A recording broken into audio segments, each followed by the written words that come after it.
दोस्तों नमस्कार, ज्ञान की चर्चा में आपका स्वागत है। मेरी तरफ से आप सभी देशवासियों को नवरात्रि के पावन पर्व की बहुत बहुत हार्दिक शुभकामनाएं। दोस्तों, कल से नवरात्र आरंभ है। इसी उपलक्ष्य में मैं कुलदीप सक्सेना आप सभी लोगों को बताऊंगा कि नवरात्रि क्यों मनाते हैं, क्या है नवरात्रों के आरंभ होने की कथा, और वो 9 देवियां कौन सी हैं जिनकी नवरात्रों पर पूजा की जाती है। आइए जानते हैं।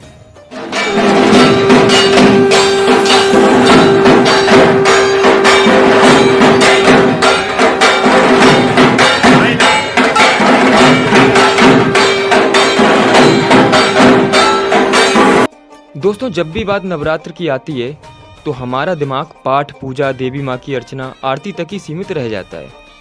लेकिन क्या आप जानते हैं कि नवरात्र का त्योहार क्यों मनाया जाता है? इसकी मान्यता क्या है? सदियों से हम नवरात्र का त्योहार मनाते आ रहे हैं, व्रत रखते आ रहे हैं। देश के अलग अलग हिस्सों में अलग अलग तरीकों से इस त्योहार को मनाया जाता है। कहीं कुछ लोग पूरी रात गरबा और आरती कर नवरात्र के व्रत रखते हैं, तो वहीं कुछ लोग व्रत और उपवास रखकर माँ दुर्गा और उनके 9 रूपों की पूजा करते हैं। लेकिन इस नवरात्र के पीछे असल कहानी क्या है? इससे जुड़ी एक पौराणिक कथा है। दोस्तों, महिषासुर नाम का एक बड़ा ही शक्तिशाली राक्षस था।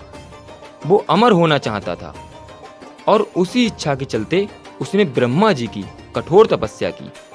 ब्रह्मा जी उसकी तपस्या से खुश हुए और उसे दर्शन देकर कहा कि उसे जो भी वर चाहिए वो मांग सकता है। महिषासुर ने अपने लिए अमर होने का वरदान मांगा।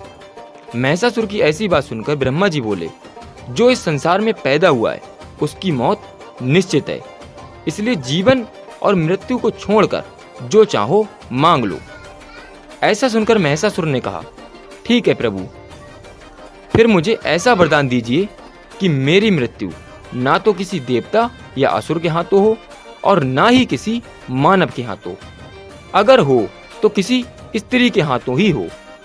महिषासुर की ऐसी बात सुनकर ब्रह्मा जी ने तथास्तु कहा और चले गए। इसके बाद तो महिषासुर राक्षसों का राजा बन गया। उसने देवताओं पर आक्रमण कर दिया। देवता घबरा गए। हालांकि उन्होंने एकजुट होकर महिषासुर का सामना किया, जिसमें भगवान शिव और विष्णु जी ने भी उनका साथ दिया। लेकिन महिषासुर के हाथों सभी को पराजय का सामना करना पड़ा और देवलोक पर महिषासुर का राज हो गया। दोस्तों, महिषासुर से रक्षा करने के लिए सभी देवताओं ने भगवान विष्णु जी के साथ आदि शक्ति की भी आराधना की। उन सभी के शरीर से एक दिव्य रोशनी निकली, जिसने एक बेहद खूबसूरत अप्सरा के रूप में देवी दुर्गा जी का रूप धारण कर लिया। देवी दुर्गा जी को देखकर महिषासुर उन पर मोहित हो गया और उनसे विवाह करने का प्रस्ताव सामने रख दिया। बार बार वो यही कोशिश करता रहा।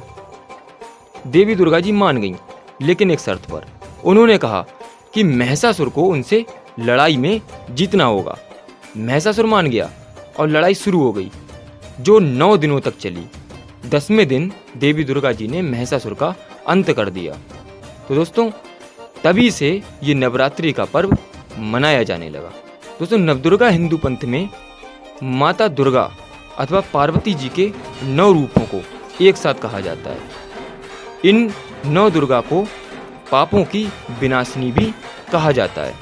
हर देवी के अलग अलग वाहन हैं, अस्त्र शस्त्र हैं, परंतु ये सब एक ही हैं। दोस्तों, नवदुर्गा पर 9 देवियों की पूजा की जाती है, जिनमें से प्रथम दिन प्रथम माता शैलपुत्री, द्वितीय माता ब्रह्मचारिणी, तृतीय माता चंद्रघंटा, चतुर्थ माता कूष्मांडा, 5वीं माता स्कंद माता, छठी माता कात्यायनी, 7वीं माता कालरात्रि, 8वीं माता महागौरी और 9वीं माता सिद्धिदात्री। तो दोस्तों, ये थी नवरात्रि की कथा। दोस्तों, जैसा कि मैंने आपको 9 देवियों के बारे में बताया, इन 9 देवियों की कथा क्या है, इस बारे में मैं आप लोगों को बताऊंगा। तो दोस्तों, कल से नवरात्र आरंभ है और कल नवरात्रि का प्रथम दिवस है और कल के दिन माता शैलपुत्री जी की पूजा की जाती है। तो दोस्तों, कल की वीडियो में मैं आप लोगों को माता शैलपुत्री के बारे में बताऊंगा। दोस्तों, द्वितीय दिन माता ब्रह्मचारिणी के बारे में, और इस प्रकार प्रत्येक दिन मैं आपको हर देवी के बारे में बताऊंगा। तो दोस्तों, आप लोग चैनल से जुड़े रहिए। अगर आप लोगों को वीडियो पसंद आई हो तो वीडियो को लाइक कीजिए, चैनल को सब्सक्राइब कीजिए और साथ ही बेल आइकन प्रेस कीजिए। कल फिर मिलते हैं माता शैलपुत्री जी के साथ। तब तक के लिए धन्यवाद। जय माता दी।